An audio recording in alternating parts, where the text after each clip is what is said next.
Assalamualaikum warahmatullahi wabarakatuh. Halo semuanya teman-teman, selamat malam. Selamat datang kembali di channel kesayangan kita, channel Ilo Ekstrim, dan masih bersama saya Ilo. Dimanapun teman-teman berada, semoga teman-teman selalu dalam keadaan sehat walafiat ya, tanpa kekurangan satu apapun. Amin, amin ya robbal alamin. Dan pada kesempatan yang baik ini saya akan membawakan kisah favorit kita semua, kisah Robert. Wow, kisah dari Om Ras yang selalu dinanti-nanti ya teman-teman ya. Dan pada kisah Robert kali ini akan menceritakan tentang kuhung. Waduh, apa sih kuhung ini? Jadi kuhung ini adalah kepala yang sudah lama disimpan, kepala manusia teman-teman, yang mana ini didapat dari hasil mengayau atau kayau di zaman dulu. Jadi zaman sekarang udah nggak ada budaya itu di Kalimantan. Kalau zaman dulu ada ya. Dan ini dibutuhkan Robert. Kuhung ini dibutuhkan Robert untuk ritual pengobatan seorang ibu yang terkena masalah gaib yang sangat mengancam keselamatan nyawanya nih. Wah, Robert sampai sebegitunya ya.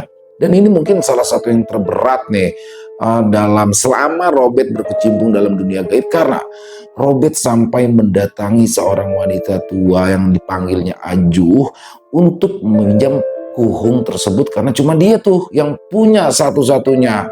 Jadi tuh kuhung itu diwariskan teman-teman secara turun-temurun dari zaman dulu dan harus garis keturunannya. Wah, ngeri banget kan di sini ya.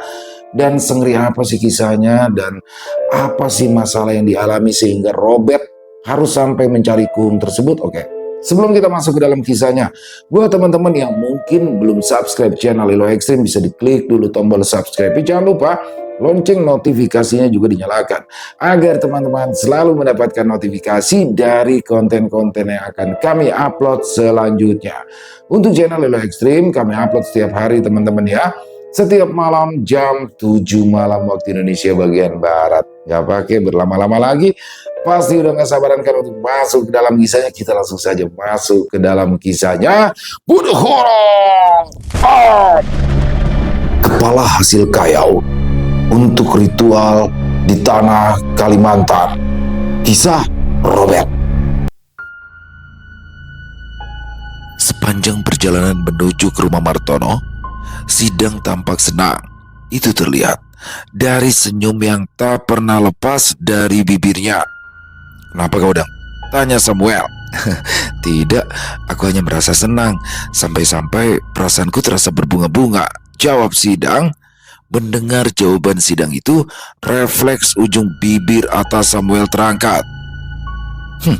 "Bicaramu itu, Dang, macam orang jatuh cinta saja," ujar Samuel. "Kalau aku perempuan, pasti aku sudah jatuh cinta padamu, Bang El," ujar Sidang seraya tersenyum dan meletakkan tangan di dadanya sendiri. Ujar Samuel pura-pura muntah. "Menjijikan sekali. Bulu kuduku sampai berdiri mendengar kata-katamu itu," gumam Samuel. Mendengar itu, Sidang justru tampak tertawa kecil.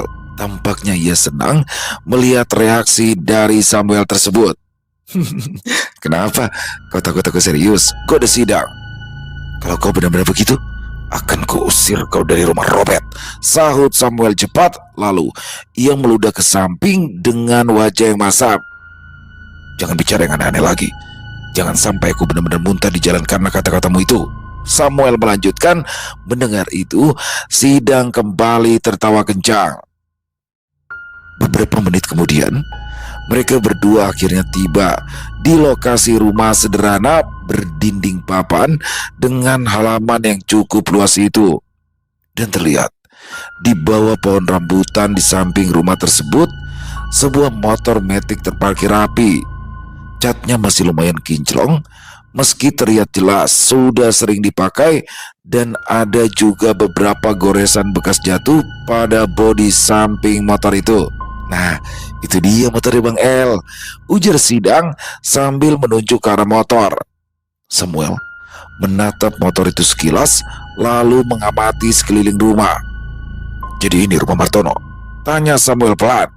"Iya ini, ayo Bang El," jawab Sidang seraya mengajak Samuel untuk berjalan ke arah teras depan rumah Martono. Mereka kemudian melangkah dan menaiki teras. Namun, belum sempat mengetuk pintu, seorang pria parubaya keluar dari dalam rumah. Tubuhnya agak kurus, mengenakan kaos lusuh dan celana pendek. Wajah orang itu terlihat langsung berubah ramah saat melihat kedatangan Sidang dan juga Samuel. "Oh, ternyata kamu, Sidang. Kalian mau lihat motor?" sapa orang itu. "Iya, Pak," jawab Samuel cepat. "Saya dengar dari Sidang, katanya di sini ada motor yang mau dijual ya," lanjut Samuel. Orang itu mengangguk, lalu kemudian berjalan ke arah motor. "Ya, ini motornya," kata orang itu sembari menepuk-nepuk jok motor metik itu. "Motornya masih bagus, mesinnya juga masih halus. Cuma ya ini, stangnya agak liar sedikit karena pernah dibawa jatuh sama anakku," orang tersebut melanjutkan.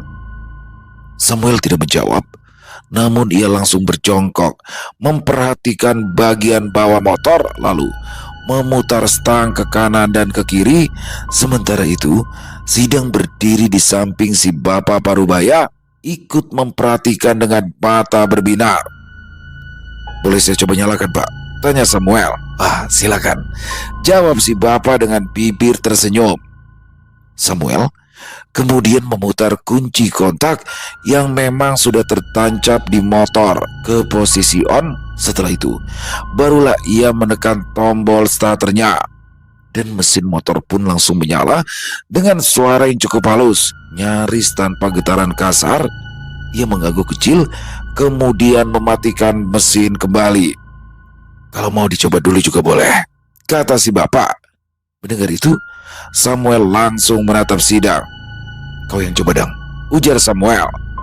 Dengan wajah sumringah, Sidang langsung mendekat ke arah motor dan langsung menaikinya.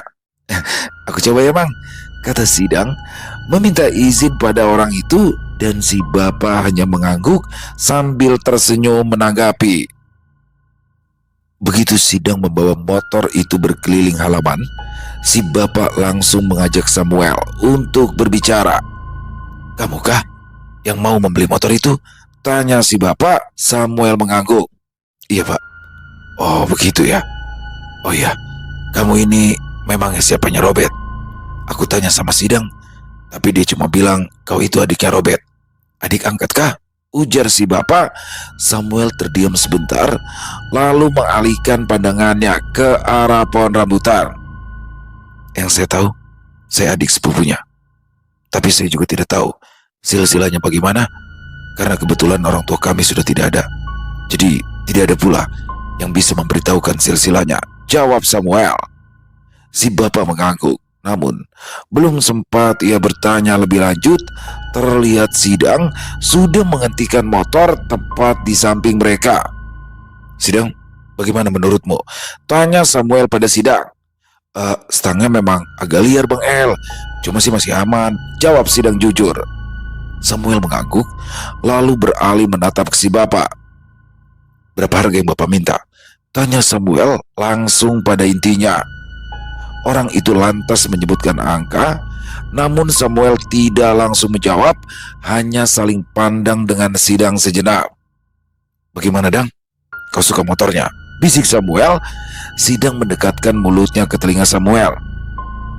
Suka. Tapi kalau bisa ditawar dulu, biar kurang sedikit, Bang El. Ya, hitung-hitung buat ke bengkel," bisik Sidang. Samuel kembali menatap orang itu. "Kalau kami ambil motor itu sekarang, apa bisa kurang, Pak?" tanya Samuel mencoba menawar. Si bapak terdiam sejenak, lalu menghela nafas pelan. Sudah, aku kurangi sedikit. Yang penting cepat laku, karena uangnya ini untuk beli sembako dan juga minyak buat pergi ke hutan," kata si bapak akhirnya. Samuel tersenyum tipis. "Baik, kami ambil," kata Samuel. Sidang tampak semakin senang. Senyumannya kembali merekah, jauh lebih lebar dari sebelumnya, seolah urusan hari itu berjalan persis seperti yang ia harapkan. Setelah serah terima kunci, Samuel pun menyerahkan kunci motor itu pada Sidang. "Ini untukmu, untuk membantu meringankan tugasmu. Tapi ingat, motor ini jangan sampai dijual, dan jangan sampai dipakai untuk balapan. Kalau tidak, kau tentu bisa membayangkan Apa yang akan aku lakukan padamu kan? Ujar Samuel, Sidang mengangguk. Kau tenang saja Bang El, aku ini sudah pensiun berbuat hal-hal seperti itu. Aku sekarang sudah jadi orang lurus, aman, jawab Sidang. Mendengar itu, Samuel hanya mengangguk. Oh iya Bang El, kalau misalkan aku pakai motor ini untuk membawa orang tuaku untuk menjual hasil ladang atau kemana begitu, boleh atau tidak? Tanya Sidang. Boleh. Memang ini akan kubahdiakan untukmu. Kau boleh membawa siapa saja, bebas. Tapi besok kita ke kota dulu. Kita perbaiki stangnya, karena ini berbahaya, ujar Samuel. Wah, kalau ke bengkel artinya harus keluar uang lagi dong Bang El. Biarkan sajalah dulu begini. Nanti kalau aku dapat uang, biar aku saja yang perbaiki sendiri, kata Sidang. Kau cukup tahu diri juga ternyata. Tapi ini tidak boleh dinanti-nanti Sidang. Apalagi dengan kondisi jalanan rusak seperti di sini. Bisa-bisa kau berujung celaka saat mengendarainya, ujar Samuel. Sidang pun terdiam. Kalau aku sih ikut apa kata kau saja Bang El. Kau kan abangku, kata Sidang. Mendengar itu, Samuel langsung mendengus pelan sambil tersenyum kecil. Sudah, ayo kita pulang. Sekalian ke warung dulu untuk beli sayur dan lauk, kata Samuel. Oke Bang El. Beralih ke rumah Robert. Saat itu Rowan dan Parasit sudah bersiap-siap untuk pulang. Namun terlihat Rowan dan Robert tampak terlibat obrolan serius di teras rumahnya. Sementara Parasit menunggu di halaman. Ranti tidak cerita apa-apa? Tanya Robert. Ranti sudah cerita, Bet. Tapi dia tidak bilang apa-apa. Entah apa yang dia inginkan sebenarnya. Tapi aku yakin dia pasti punya niat yang jahat, ujar Rowan. Robert menghela nafas panjang. Aku rasa bukan untuk niat jahat, Wan.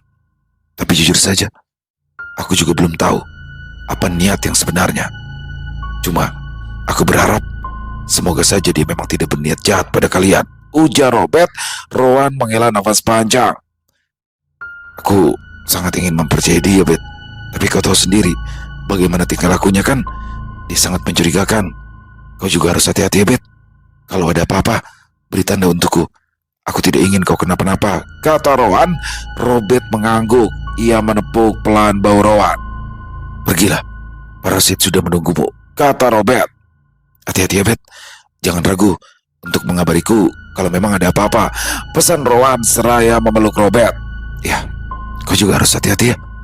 Jangan melakukan apapun yang bisa membahayakanmu. Ingat, kau sekarang sudah punya keluarga. Istrimu menunggu kepulanganmu dalam kondisi sehat dan selamat, kata Robert. Rowan mengangguk. Lalu kemudian ia berjalan menghampiri Parasit. Kami pamit ya, Bet, ucap Rowan seraya melambaikan tangan. Keduanya lantas melangkah bersama menyusuri jalanan setapak menuju keluar dari area rumah Robert tersebut. Setelah mereka pergi, Robert pun kembali masuk ke dalam rumah. Ia masuk ke dalam kamarnya untuk mengganti spray dan membereskan kamar tidurnya. Beralih ke Sidang dan Samuel. Saat itu, mereka berdua baru saja sampai di warung yang menjual sayur mayur dan juga lauk. Aduh, anak ini tamat sekali. Siapa ini, Dang? Kata salah satu ibu-ibu seraya tersenyum menatap Samuel. Akai bote, beralih selera ke laki-laki muda kah sekarang? Ingat suami dan anak di rumah. Jangan sampai nanti aku adukan. Nanti bakalan ada perang dunia ketiga. Kata Sidang bercanda. Dasar kau ini, Dang. Dang, ini siapa, Dang? Oh, ini Samuel. Dia itu adiknya Robert. Tepatnya, kami itu adik-adiknya Robert, jawab Sidang. Sidang ini? Aku tanya serius. Loh, aku juga serius ini teh, ujar Sidang. Sementara itu, Samuel hanya berdiri diam sambil tersenyum tipis seakan kebingungan melihat Sidang dan ibu-ibu itu bercanda. Saya beli ayam 1 ekor, kangkungnya 2 ikat, pakisnya 5 ikat, cabai 10.000 saja, tambah bawang merah 1 kilogram, bawang putih setengah kilo, sama tomat setengah kilo, kata Samuel akhirnya. Mendengar itu, si pemilik warung langsung bergegas melayani Samuel. Itu buah apa, Bu? Tanya Samuel. Oh, ini kalasu. Kamu bisa makannya? Bang El, tidak enak itu kalau tidak bisa makannya. Cara makannya itu diseduh dulu pakai air panas, kata Sidang. Begitukah? Tanya Samuel. Iya Bang El. Ya sudah, boleh Bu, sedikit, kata Samuel. Berpindah ke rumah. Permisi, permisi, ujar seseorang dari arah pintu rumah Robert. Robert, yang saat itu sedang membersihkan kamarnya, lantas keluar untuk melihat siapa yang datang. Terlihat di depan pintu, seorang laki-laki berusia 30 tahunan dengan menggunakan pakaian necis berdiri di sana. Benar, ini rumah Robert, tanya orang itu dengan bibir tersenyum. Ya, benar, ini rumahku, silakan masuk. Mendengar jawaban Robert, orang itu langsung menghela nafas lega. Puji Tuhan, aku akhirnya bisa bertemu juga denganmu, kata orang itu. Robert tidak mengatakan apa-apa. Ia hanya menatap orang itu dengan tatapan yang sulit dijelaskan. Masuklah, dan segera katakan, apa tujuanmu kemari? Ujar Robert kemudian. Orang itu lalu melangkah masuk dan mengikuti Robert. Aku tahu rumah ini dari Pak Agung, kata orang itu setelah mereka duduk. Robert mengangguk, namun ia tidak mengatakan apa-apa. Oh ya, perkenalkan, namaku David. Aku punya masalah yang sulit sekali dijelaskan dengan akal sehat. Awalnya, aku juga tidak percaya dengan hal-hal gaib seperti ini.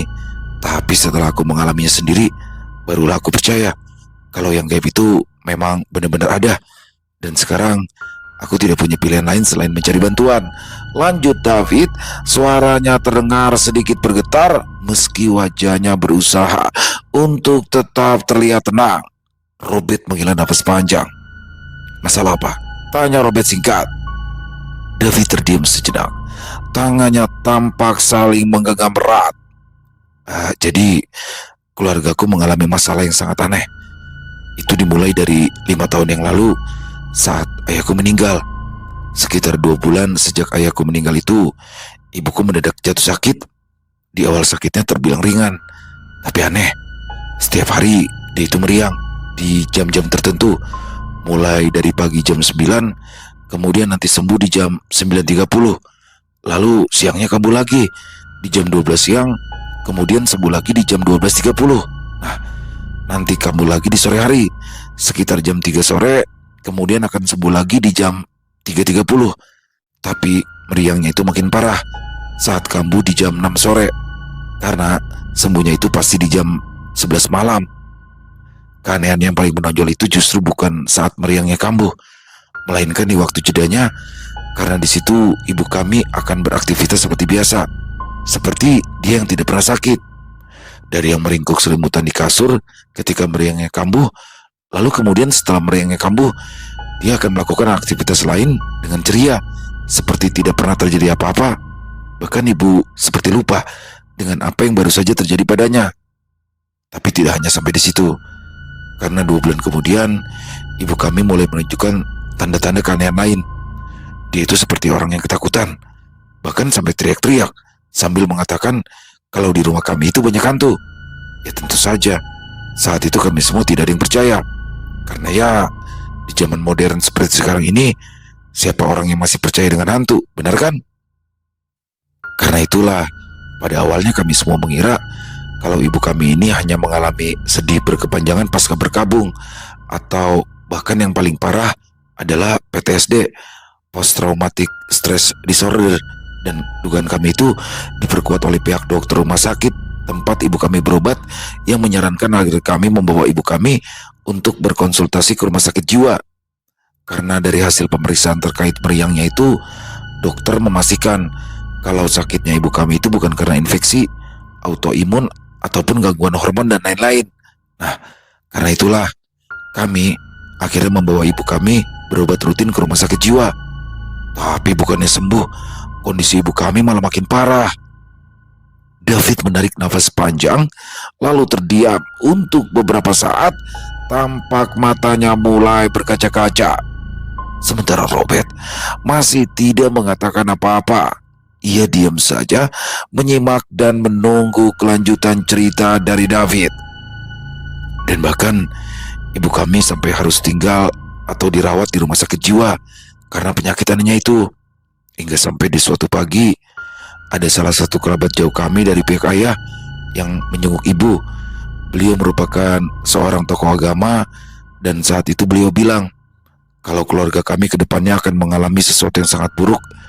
Beliau juga bilang kalau sakitnya ibu kami bukanlah sesuatu yang bisa disembuhkan oleh medis. Dan beliau menyarankan kami agar menemui seorang kenalannya yang juga merupakan seorang tokoh agama. Tapi waktu itu kami tidak langsung menuruti saran beliau karena meskipun beliau adalah tokoh agama, tapi kami sendiri tidak percaya dengan keberadaan hal-hal gaib. Kami hanya berpegang pada hal-hal yang bisa dijelaskan oleh akal atau sesuatu yang dapat dipahami lewat logika, pengetahuan medis ataupun pengetahuan sains. Dan karena itu kami tetap membiarkan ibu kami dirawat di rumah sakit jiwa dengan harapan ibu kami bisa sembuh dari penyakitnya. Tapi kemudian cerita David tiba-tiba terputus. Air matanya tampak mengalir hingga membuatnya sibuk mengusap-ngusapnya. Maaf ya, maaf, ucap David setelah ia agak tenang. Robert mengangguk dan tetap sama seperti sebelumnya, ia tidak mengatakan apa-apa. Tapi kemudian di suatu hari pihak rumah sakit jiwa menghubungi kami.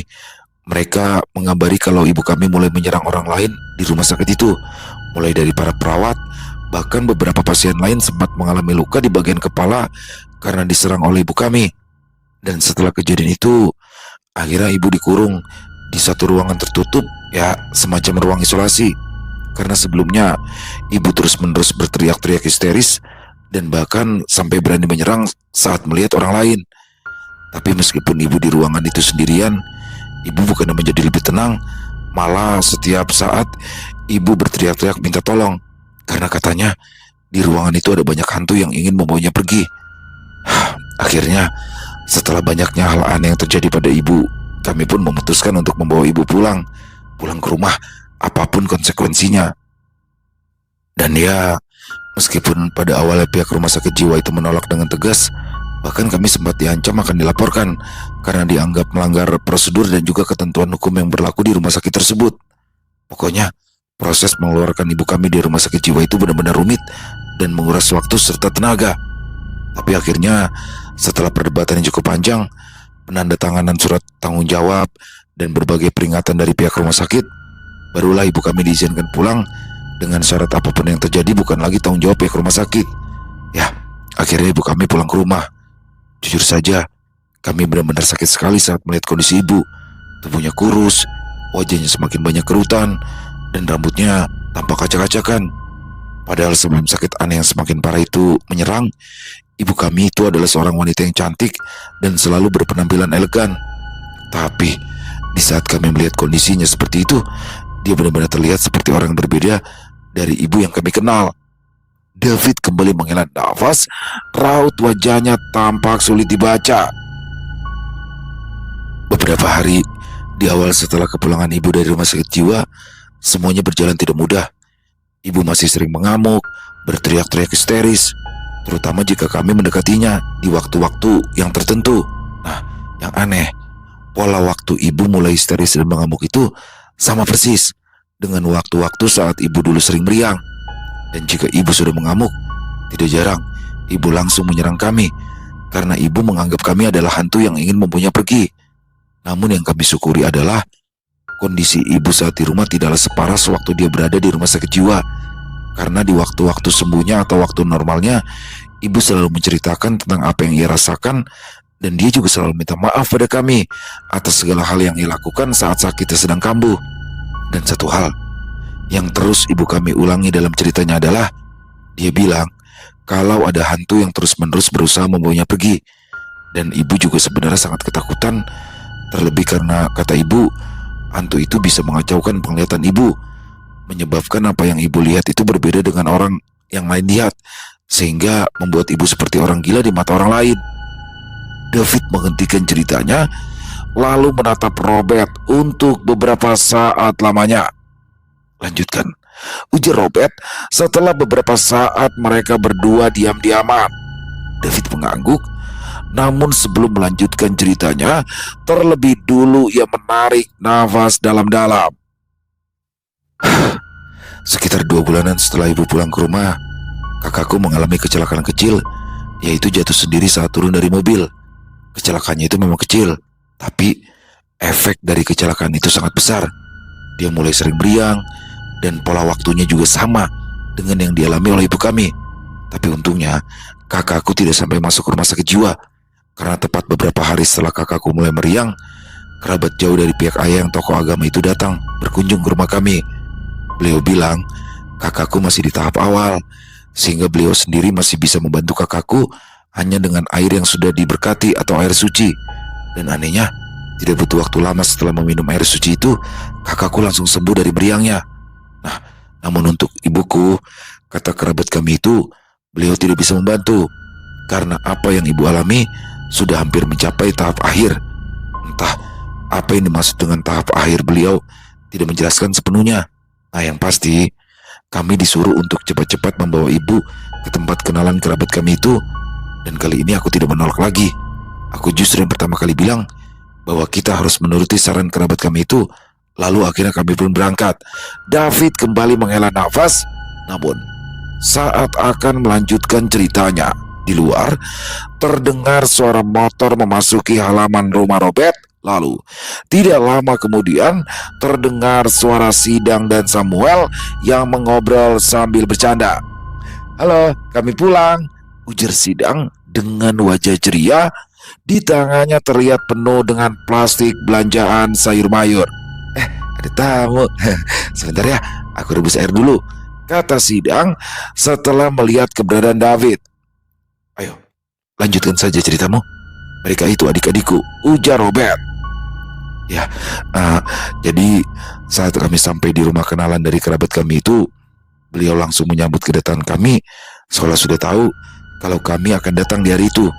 Awalnya kami biasa saja, karena kami mengira kalau kerabat jauh kami yang akan memberitahukan tentang kedatangan kami. Tapi ternyata kerabat jauh kami itu sama sekali tidak memberitahu kenalannya tersebut jika kami akan datang di hari itu. Dan di hari itu juga pembebasan untuk ibu kami langsung dilakukan, karena memang kenalan dari kerabat jauh kami itu sudah mempersiapkan semuanya. Saat pelayanan pembebasan itu dilakukan, aku sama sekali tidak menyaksikannya karena tidak diperbolehkan. Dan puji Tuhan, setelah pembebasan itu ibuku sembuh. Namun beberapa bulan kemudian, kabar buruk datang dari tokoh agama yang menolong ibuku. Beliau itu meninggal dunia dan diduga menghabisi dirinya sendiri. Tapi entah kenapa ya, meskipun kabar yang beredar seperti itu, aku sendiri tidak yakin kalau beliau mengakhiri hidupnya sendiri. Aku malah yakin kalau semua itu masih ada hubungannya dengan apa yang ibuku alami. Dugaan itu diperkuat dengan kondisi ibuku yang mendadak sakit lagi setelah kematian tokoh agama yang membantunya itu. Hanya saja, sakitnya sekarang ini tidak seperti pola yang dulu lagi. Sekarang itu ibuku lebih banyak sadarnya ketimbang kambuhnya. Tapi mungkin itu juga karena air suci yang selalu kami berikan pada ibu. Dan kami semua juga bergantung pada air suci itu, karena kalau tidak minum itu, kami akan sakit meriang. Ya, jadi seperti itulah hal yang tidak masuk akal yang aku alami, ujar David mengakhiri ceritanya yang panjang itu.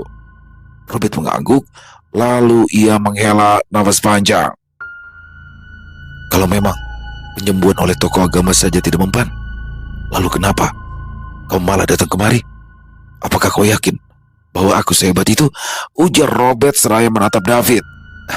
Aku yakin, karena kata Pak Agung, kau pernah membantunya, dan kau juga pernah membantu orang-orang selain Pak Agung. Jadi aku sangat yakin kalau kau pun bisa membantuku, jawab David mantap tanpa ragu. Robert tertawa kecil, pandangannya beralih ke arah pintu. "Apa yang Agung alami dan orang-orang itu alami berbeda dengan keluargamu alami saat ini. Oleh karena itu, aku tidak bisa menjamin keberhasilannya 100%, ujar Robert. Tidak apa-apa, aku pun tidak akan menuntut keberhasilan 100%. Walaupun bantalmu tidak pasti berhasil, yang pasti aku ingin mencobanya. Bukankah menurutmu menimba air keluar dari perahu yang hampir karam lebih baik daripada berpasrah menunggu bantuan tanpa usaha?" ujar David. Robert pun tersenyum dan mengangguk. ia cukup menyukai cara David berpikir. Baiklah, aku akan membantumu, ujar Robert pada akhirnya. Mendengar itu, David langsung menghela nafas panjang. Dia mengangguk dan terlihat matanya tampak berkaca-kaca. Bersamaan dengan itu, Sideng masuk ke dalam sambil membawa 2 gelas kopi. Ya, silakan diminum, kata Sidang seraya meletakkan 2 gelas kopi itu di hadapan Robert dan tamunya. Setelahnya, barulah ia beranjak untuk kembali ke dapur. Sementara itu di dapur, terlihat Samuel yang sebelumnya masuk lewat pintu dapur tengah mencuci ayam yang akan digoreng untuk lauk makan hari itu. Bang El, mau masak sayur apa hari ini? Pakai 1 kangkung nih, tanya Sidang seraya membuka sebungkus permen lalu memakannya. Pakai saja, ditumis lauknya ayam goreng dan juga pakai sambal, jawab Samuel. Sidang mengangguk. Oke siap Bang El, kalau begitu aku yang bersihkan pakisnya ya. Soalnya pakis di sini kadang ada ulatnya. Ya sebenarnya tidak apa-apa, toh cuma ulat sayur kan tidak ada tulang ya. Tapi tetap saja kalau yang ketemu ulat itu Robert, pasti nanti kita yang dimarahinya, ujar Sidang. Ya sudah, kau bersihkan, kata Samuel. Beralih ke dalam rumah. Kapan kau ingin aku ke rumahmu? Tanya Robert pada David tanpa menoleh. Kalau bisa secepatnya. Jujur, aku khawatir kalau kondisi ibu memburuk kalau terlalu lama menunggu, jawab David jujur. Robert mengangguk pelan. Kalau begitu, besok pagi kita berangkat. Hari ini dan malam ini, aku harus menyiapkan beberapa hal terlebih dulu, ujar Robert. David tampak ingin mengatakan sesuatu, namun akhirnya ia hanya bisa mengangguk. Terima kasih, ucapnya pada Robert. Jangan berterima kasih dulu, aku belum melakukan apa-apa, ujar Robert. Tetap saja aku harus berterima kasih karena kau sudah mau repot-repot membantuku, kata David. Robert tidak mengatakan apa-apa lagi. Selebihnya, ia hanya menghela nafas panjang lalu beranjak dan berjalan ke arah dapur, meninggalkan David yang masih duduk di sana dengan wajah yang penuh dengan harapan. Jadi, kau mau ikut dia?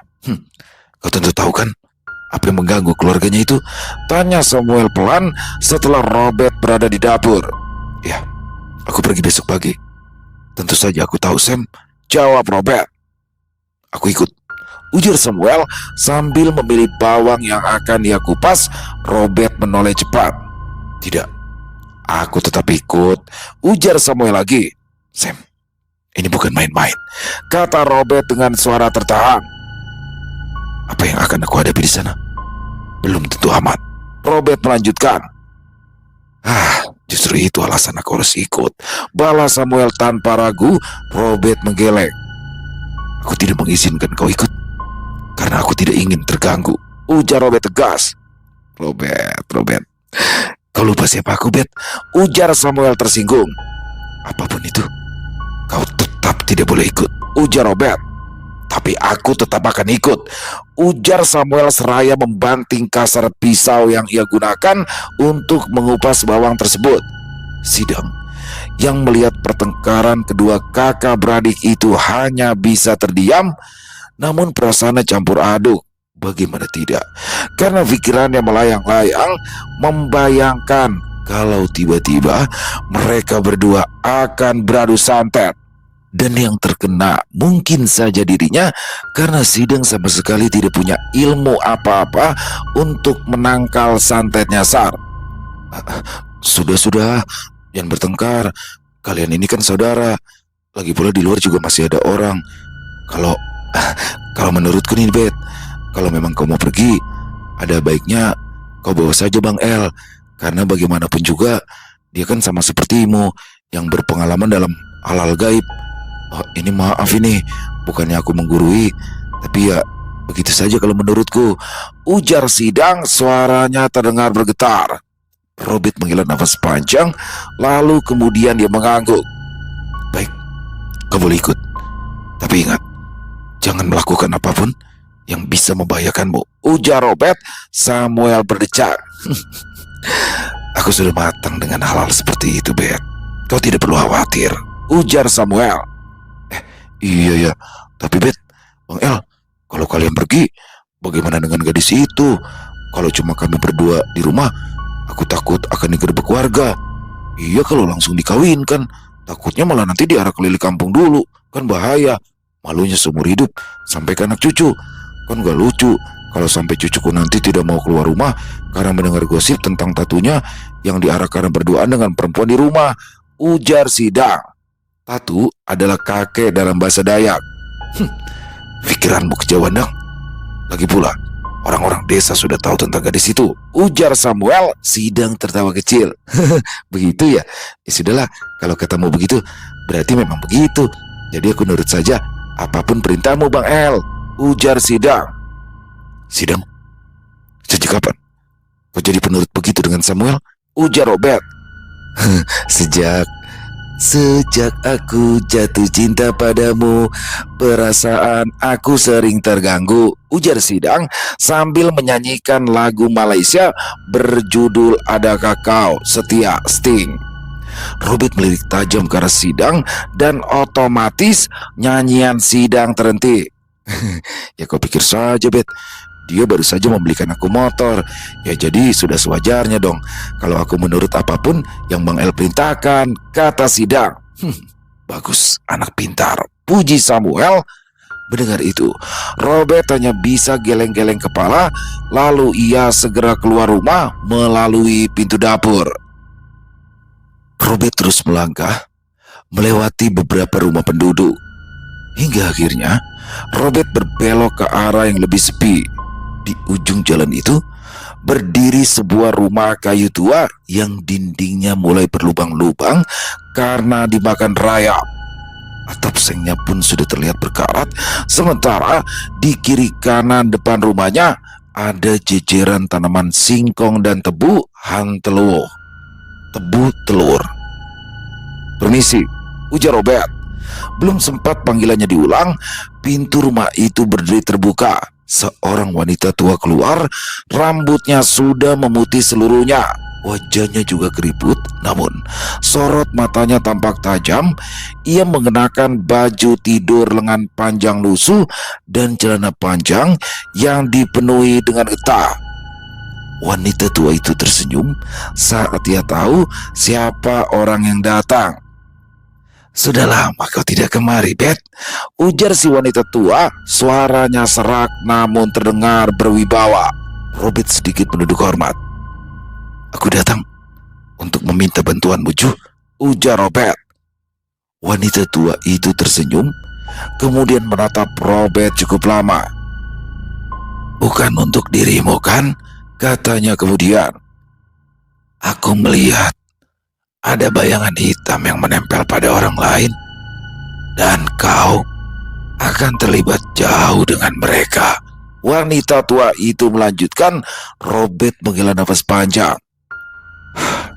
Karena itulah aku ingin meminta bantuanmu, kata Robert. Apa yang bisa wanita tua renta ini lakukan untuk membantumu, Robert?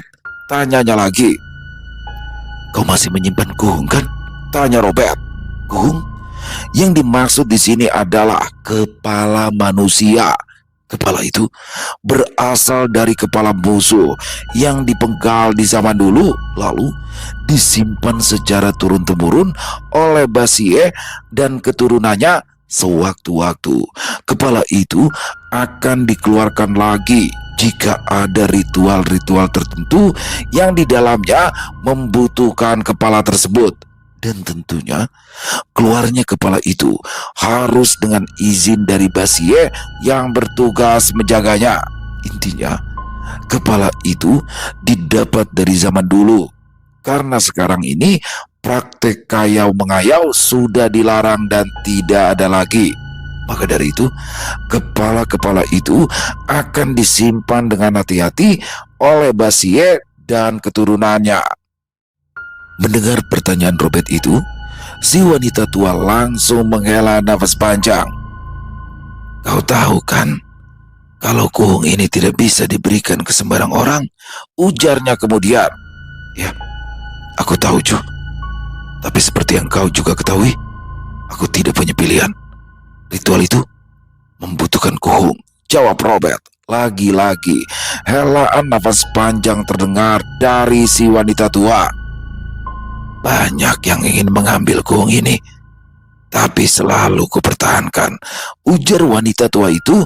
Robert menghela nafas panjang, lalu kemudian ia berlutut perlahan di hadapan wanita tua itu. Tanpa ragu, Robert menundukkan kepala, kedua tangannya menumpuk di tanah, lalu bersujud penuh hormat hingga dahinya menyentuh tanah.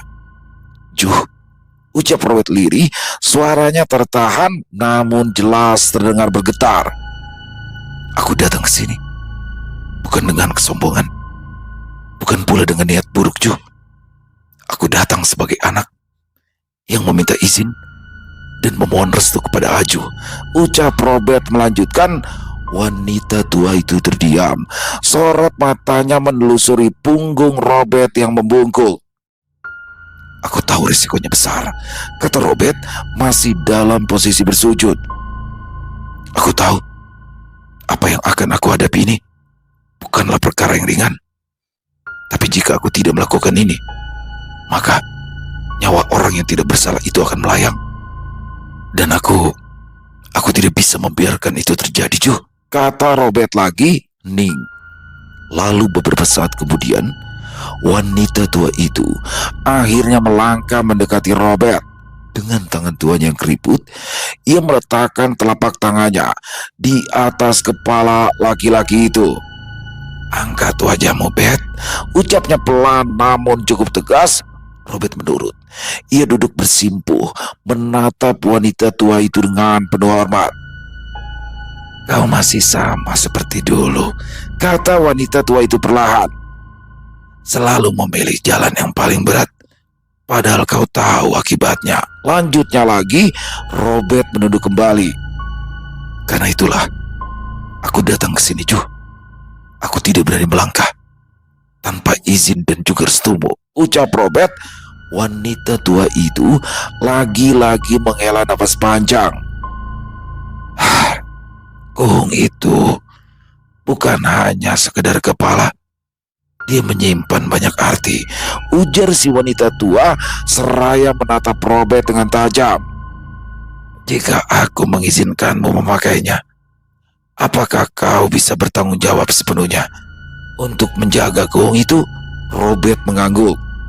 Aku siap, dan aku akan bertanggung jawab sepenuhnya, Ju, ujar Robert mantap.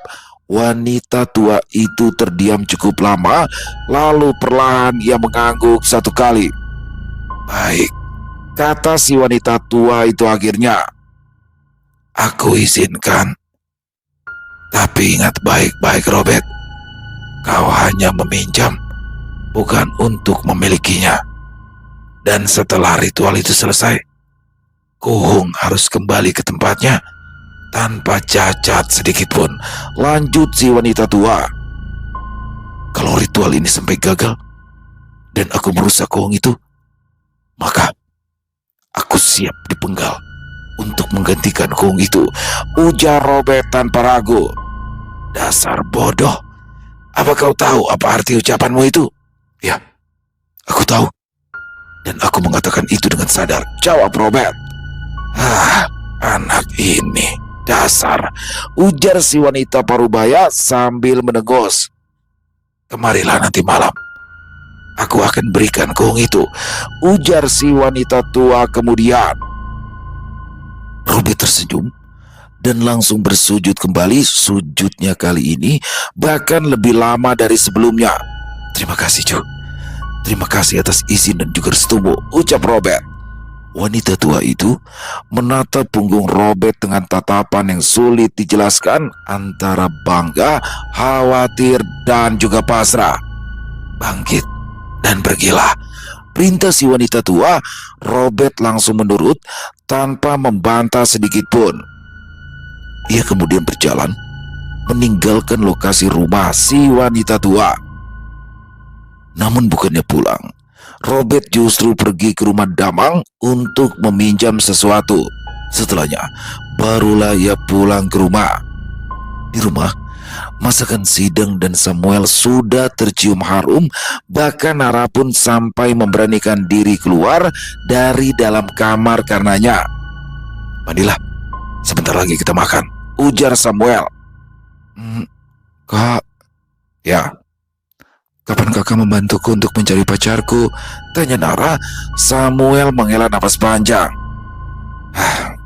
"Kalau untuk masalah itu, kau tanyakan saja pada detektif kami ini ya. Dia ini paling pandai mencari orang," ujar Samuel menunjuk Sidang sambil tersenyum. Mendengar itu, Sidang langsung tersenyum kaku.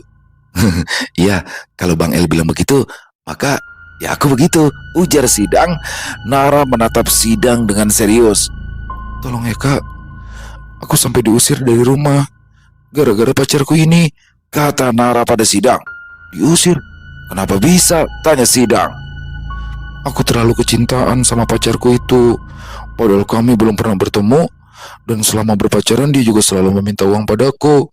Dan aku sebisa mungkin mencarikan uang untuknya. Bahkan aku sampai mencuri perhiasan ibuku. Dan yang paling parah, aku sampai menjual motor pemberian orang tuaku hanya agar dapat mengirimkan uang padanya. Dan karena itulah aku diusir," kata Nara menceritakan masalahnya. Cantik-cantik kok bodoh," gumam Sidang. "Jadi, kau mengirim uang itu biasanya ke rekening atas nama siapa?" tanya Samuel. "Nama rekeningnya berbeda-beda kak. Katanya dia tidak punya rekening.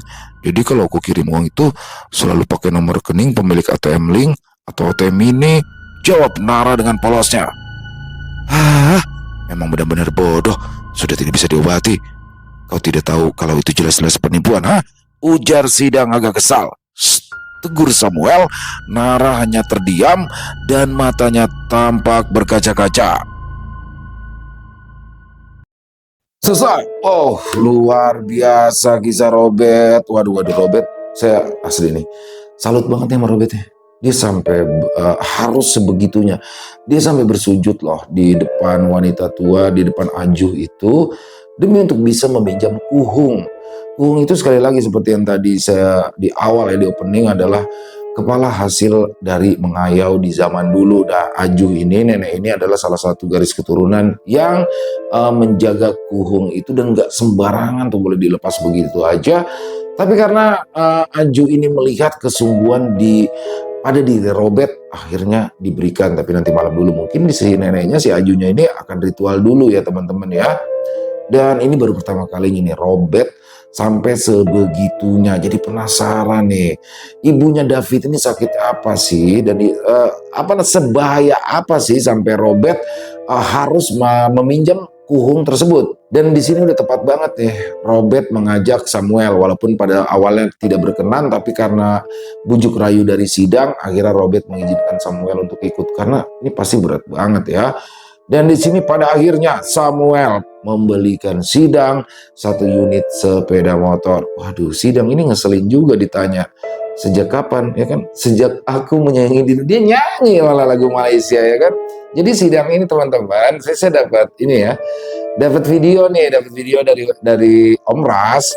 Itu bukan video ya, voice note dalam bentuk rekaman ini. Videonya itu dalam bentuk rekaman chat antara Sidang dan Om Ras. Nah di situ Sidang nyanyi teman-teman. Waduh, nyanyinya kayak tadi tapi suaranya bagus, benar-benar bagus. Dan saya juga terharu ya. Saya minta Om Ras kasih lihat dong Robertnya. Kalau Om Ras kirim saya kasih lihat ke teman-teman deh, beneran.